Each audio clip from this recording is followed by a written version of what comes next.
छायावाद के प्रमुख कवियों पर हमारी बातचीत केंद्रित है।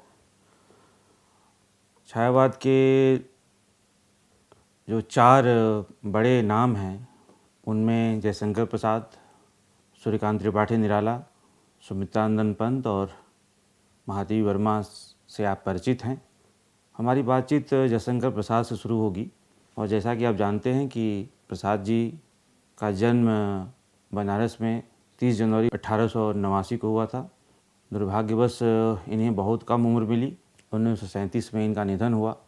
प्रसाद जी पर बातचीत के क्रम में सबसे पहले हम आपका ध्यान इस बात की ओर आकृष्ट करेंगे कि वे ब्रजभाषा से खड़ी बोली की तरफ आए। ब्रजभाषा से खड़ी बोली की तरफ यह आना, यह जो उनका प्रस्थान है, उनका जो निर्णय है, उसमें हिंदी साहित्य के इतिहास की उस विशेष प्रवृत्ति का पता चलता है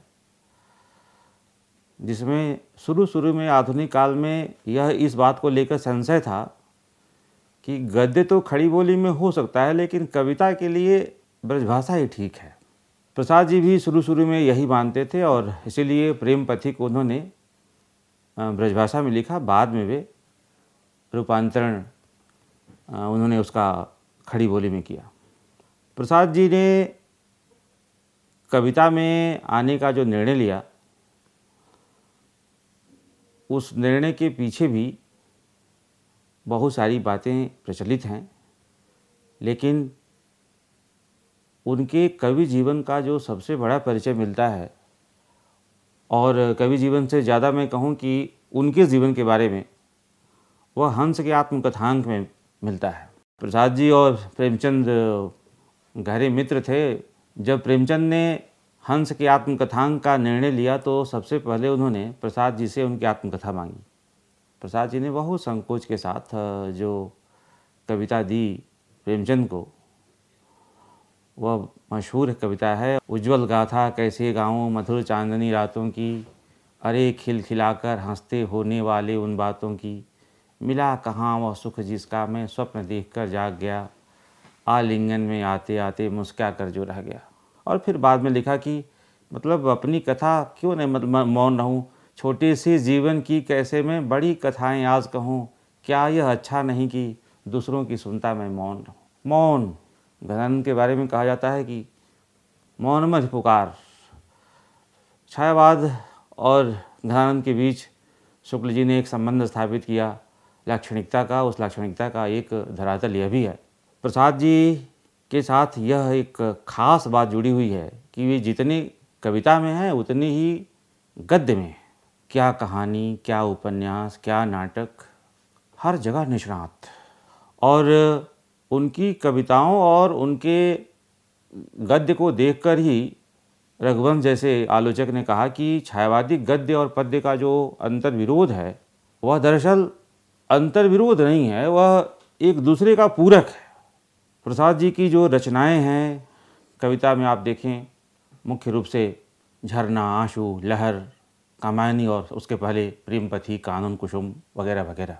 नाटकों में आप देखें चंद्रगुप्त, स्कंदगुप्त जैसे नाटक लिखे, कहानियाँ आकाशदीप, इंद्रजाल, और उपन्यास के बारे में आप सब जानते हैं कि मैं कविता पर बातचीत अपनी केंद्रित कर रहा हूँ, इसलिए मैं अन्य विधाओं के बारे में कम ही चर्चा करूँगा। प्रसाद जी के पहले संस्करण में 24 कविताएं थीं और बाद में जब उन्होंने उसका दूसरा संस्करण निकाला तो 33 रचनाएं जुड़ी उसमें। और इस जुड़ाव में एक ख़ास बात यह थी कि पहली रचना पर द्विवेदी युग का असर था पहले संस्करण पर, दूसरे संस्करण में छायावाद का और रहस्यवाद का विशेष रूप से। इस अंतर को आचार्य शुक्ल ने समझा। शुक्ल जी ने कहा कि जीवन के प्रेम विलासमय मधुर पक्ष की ओर स्वाभाविक प्रवृत्ति होने के कारण वे उस प्रियतम के संयोग वियोग वाली रहस्य भावना में, जिसे स्वाभाविक रहस्य भावना से अलग समझना चाहिए, अतः इनकी रहस्यवादी रचनाओं में भी देखा जाए तो यह कहें कि इनकी मधुचर्या के मानस प्रसार के लिए रहस्यवाद का पर्दा मिल गया। जयशंकर प्रसाद को समझने की कोशिश हिंदी के प्राय सभी बड़े आलोचकों ने की है और आप सब जानते हैं कि मुक्तिबोध ने कामायनी के फैंटेसी पर जो लिखा वो हिंदी आलोचना की एक अनुपम उपलब्धि है। लेकिन शुरुआत तो शुक्ल जी ने ही की। शुक्ल जी ने कामायनी के बारे में जो लिखा उसमें एक ख़ास बात की ओर ध्यान दिलाया और उस बात का संबंध इससे जुड़ा हुआ है कि जो संघर्ष की जो परिणति है वह संघर्ष शुक्ल जी को साम्यवाद की दबी हुई गूंज की याद दिलाता है।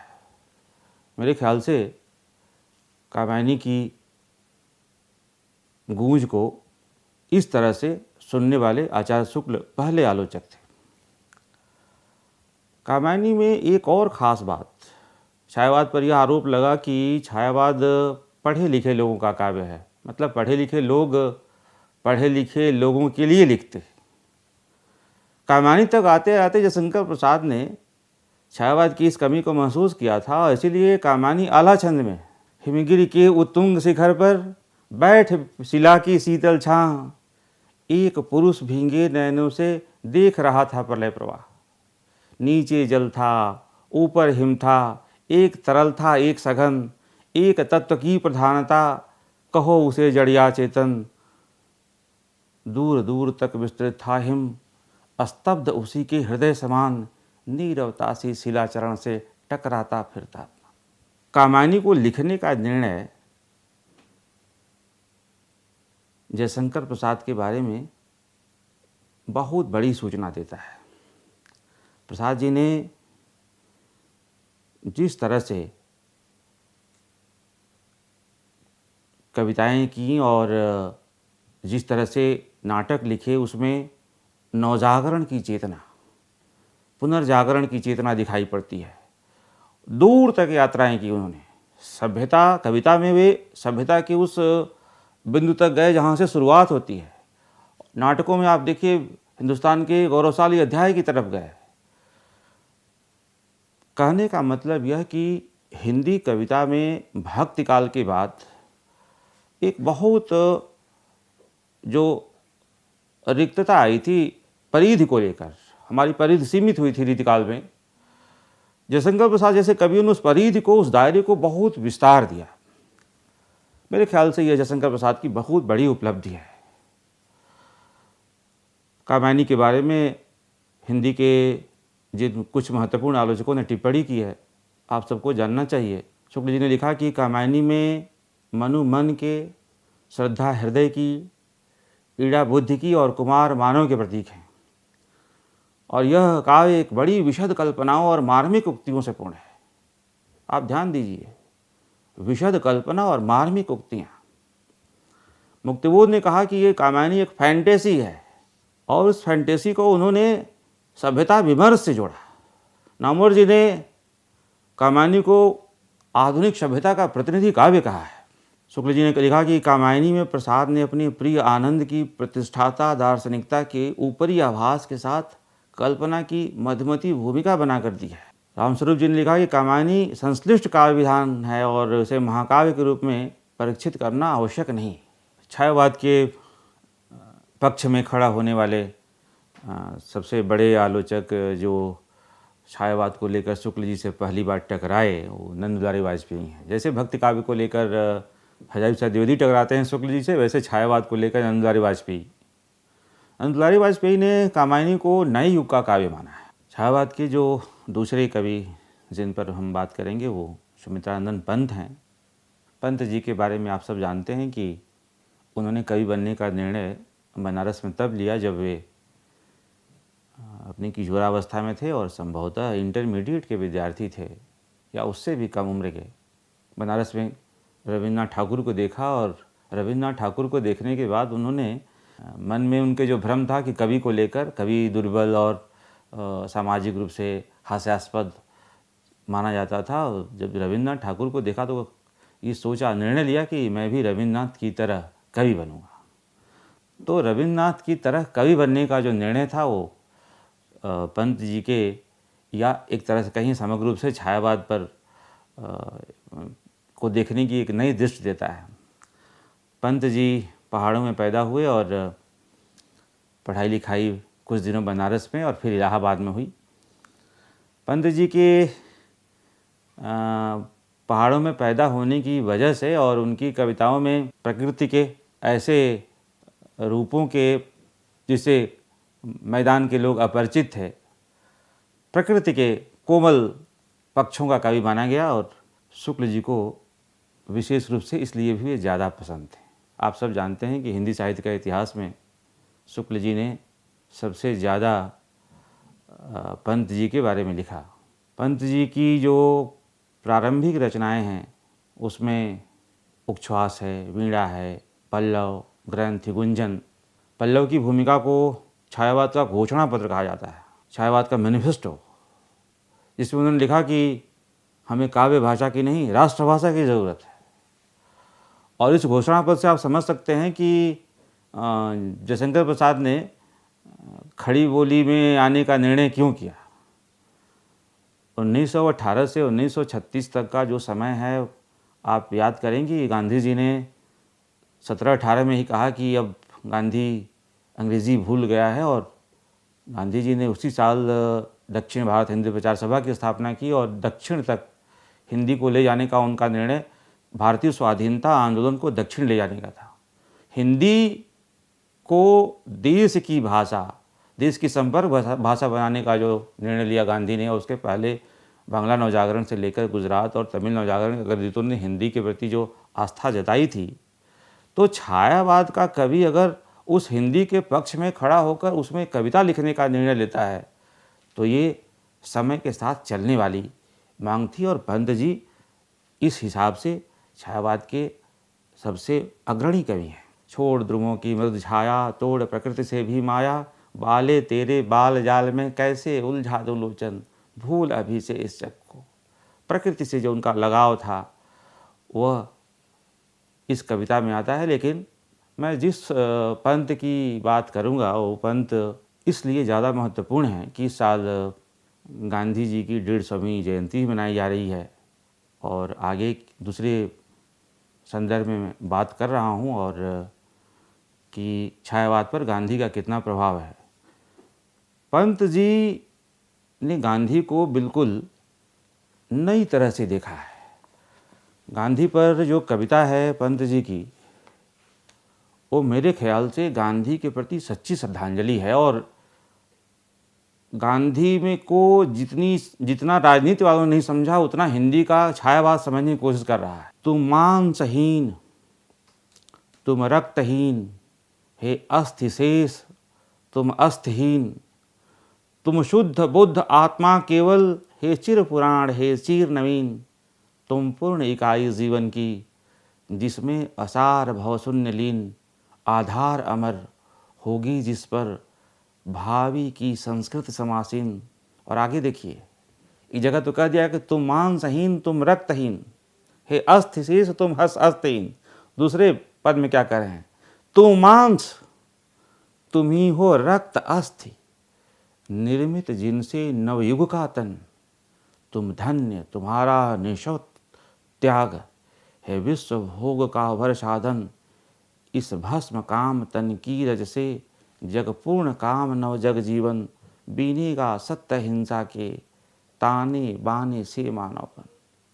सदियों का दैन्य तमिश्रतम तुम, धुन तुमने कात प्रकाश सुत, हे नग्न नग्न पशुता ढक दी, बुन नव संस्कृत मनुजत्व पूत, जग पीड़ित छूतों से प्रभूत, छू अमृत स्पर्श से हे अछूत, तुमने पावन कर मुक्त किए, मृत संस्कृतियों से विकृत भूत।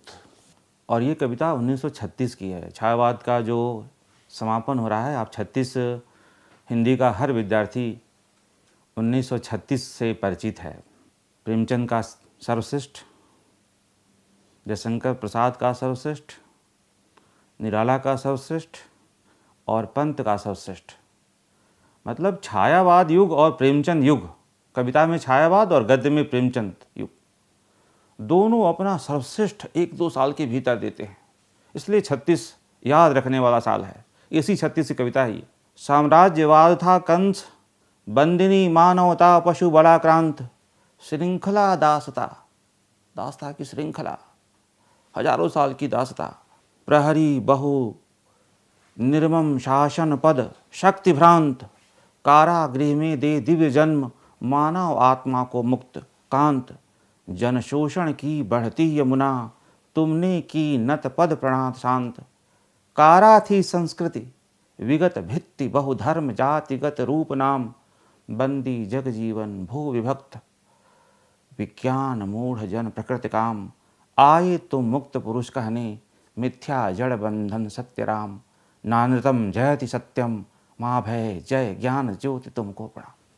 पंत जी की इस कविता में गांधी हैं, और आप याद करें ये 42 के गांधी नहीं है, 36 के गांधी हैं।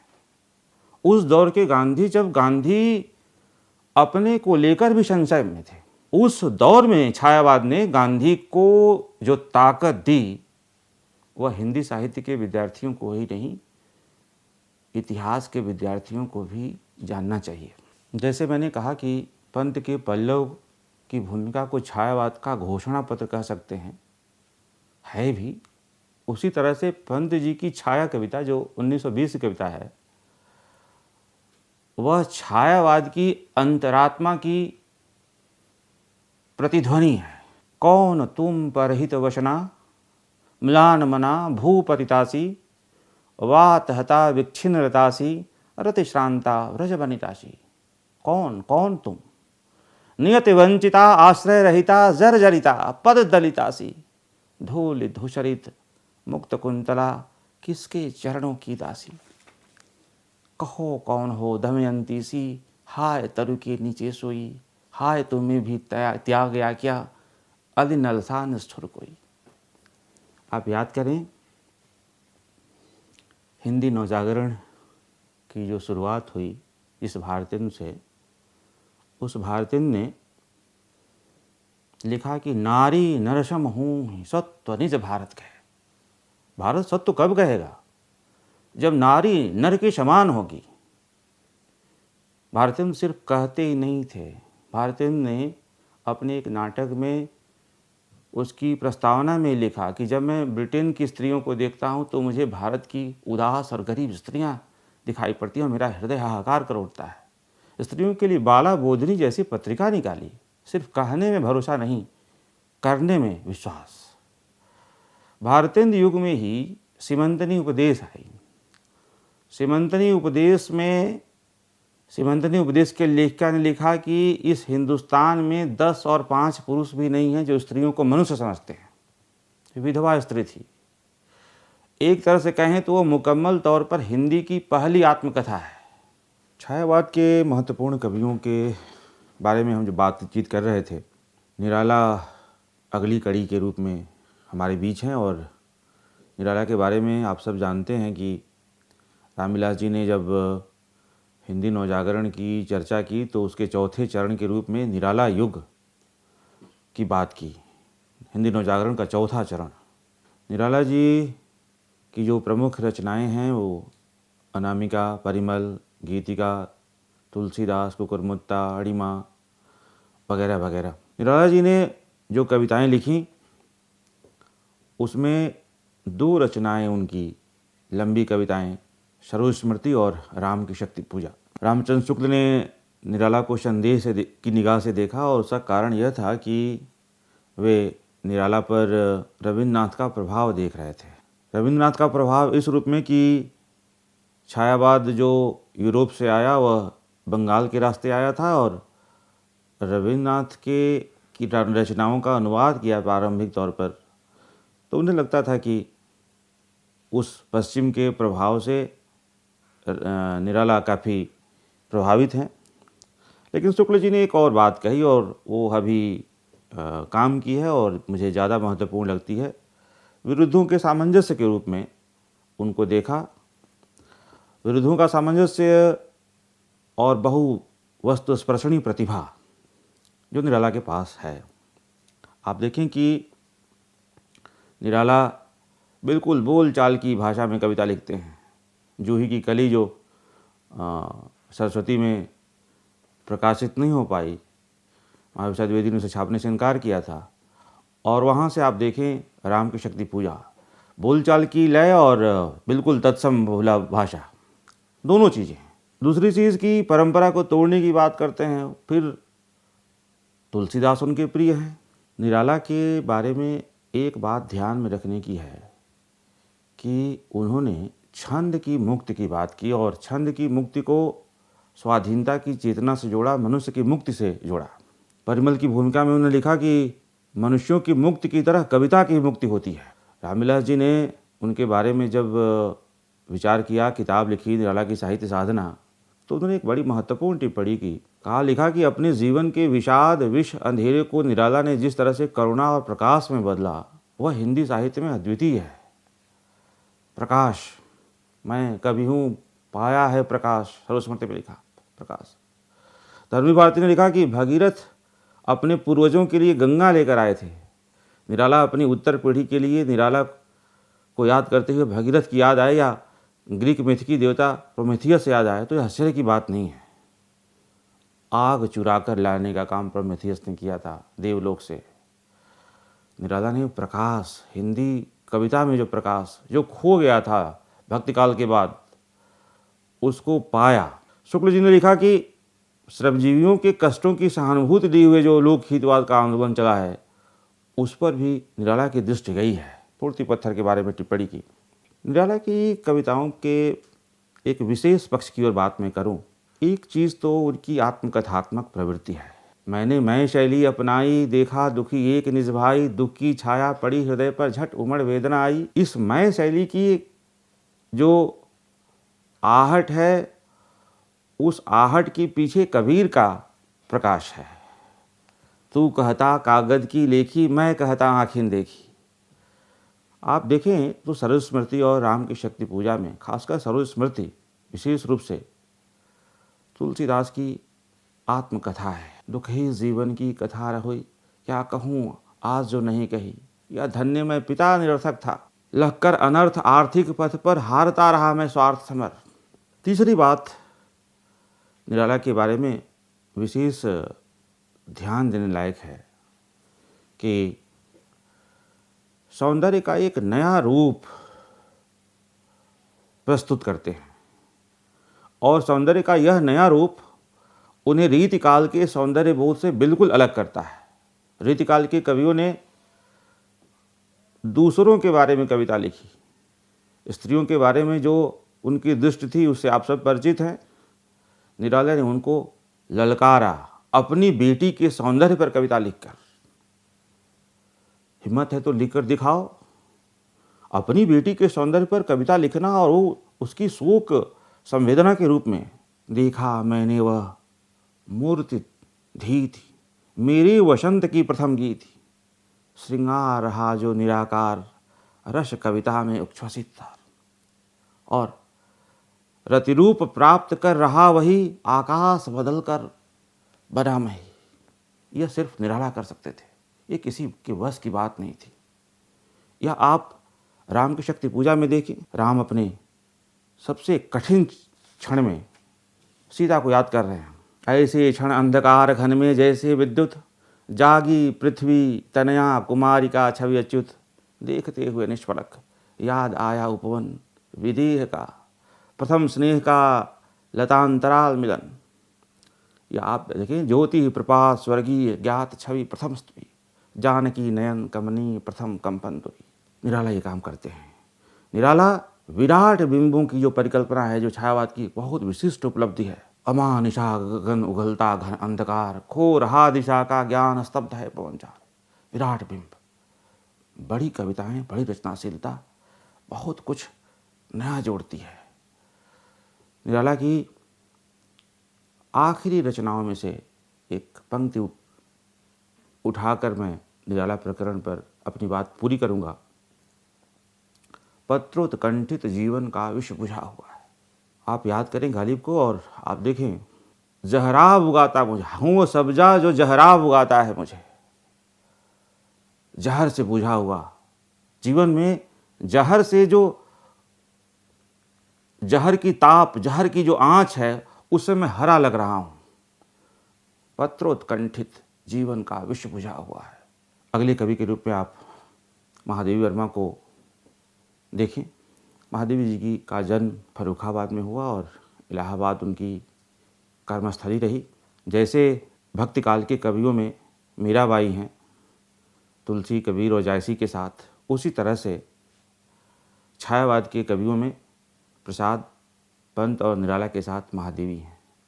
महादेवी से मीरा का एक दूसरा संबंध इस रूप में है कि उन्होंने मीरा की जयंती मनाते हुए कविता के क्षेत्र में प्रवेश करने का निर्णय लिया। चलिए उनको आधुनिक मीरा के रूप में भी देखा जाता है। महादेवी जी भी छायावाद के अन्य कवियों की तरह गद्य और पद्य दोनों में समाभ्यस्त हैं। शुक्ल जी ने लिखा है कि छायावादी कहे जाने वाले कवियों में महादेवी वर्मा ही रहस्यवाद के भीतर रही हैं। उस अज्ञात प्रियतम के लिए वेदना ही इनके हृदय का भाव केंद्र है, जिससे अनेक प्रकार की भावनाएं छूट छूट कर झलक मारती रहती हैं। वेदना में उन्होंने अपना स्वाभाविक प्रेम व्यक्त किया है, उसी के साथ वे रहना चाहती हैं। ये भी लिखा कि न तो भाषा का ऐसा स्निग्ध और प्रांजल प्रवाह कहीं मिलता है, न हृदय की ऐसी भाव भंगिमा जगह जगह ऐसी ढली हुई और अनूठी व्यंजना से भरी हुई पदावली मिलती है कि हृदय खिल उठता है। एक बात उन्होंने जरूर कही कि पीड़ा का इनको चस्का लगा हुआ है, लेकिन इसके साथ आप देखें महादेवी जी की कविताओं में जो उनकी आत्मकथात्मक प्रवृत्ति है, उमड़ी थी कल परिचय इतना इतिहास वही, उमड़ी थी कल मिट आज चली, नीर भरी दुख की बदली। स्त्रियों का जीवन श्रृंखला की कड़ियाँ मिलाकर पढ़ें तो लगेगा कि एक स्त्री का हिंदी साहित्य में आना कितनी बड़ी चुनौती थी। मीरा के बाद आप हिंदी साहित्य के इतिहास में 500 साल तक सन्नाटा पाते हैं। इसीलिए रीतिकाल है। स्त्रियां होती तो रीतिकाल नहीं होता। महादेवी इस बात को समझती हैं। तो जो गुलामी की कड़ियां हैं, बेड़ियां हैं, उसको तोड़ना एक स्त्री के लिए कितना मुश्किल है, इसको महादेवी समझ रही हैं। उनकी कविताओं में आप देखें तो दीपक और बादल उनके प्रिय प्रतीक हैं। दीपक इस रूप में, दीपक राग को आप याद करें, गायक दीपक राग गाने में अपने प्राणों की आहुति देता है। स्त्रियां ही करती हैं। स्त्रियों का जो जीवन है सृष्टि को जन्म देने में दीपक राग की तरह जल जाता है। इसलिए दीपक उनके यहाँ प्रकाश का भी प्रतीक है और दीपक राग का भी प्रतीक है। छायावाद के इन कवियों के अलावा छायावाद के अन्य कवियों पर मैं जो महत्वपूर्ण कवि हैं उसमें राम कुमार वर्मा हैं, जानकी वल्लभ शास्त्री हैं, भगवती चरण वर्मा हैं, सुमित्रा कुमारी सिन्हा हैं। छायावादी रचनाशीलता जिस तरह से एक नया रूप ले रही थी और उसके बाद उसकी सीमा का जैसे एहसास छायावाद के कवियों ने ही किया। 36 में ये एक तरह से चक्र पूरा होता है और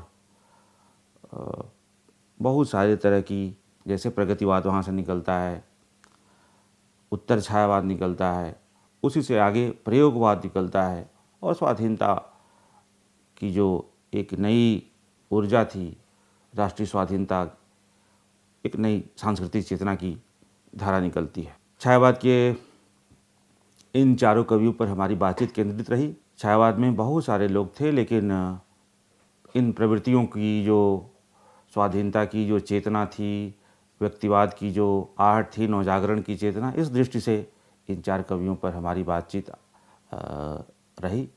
आप सबको धन्यवाद।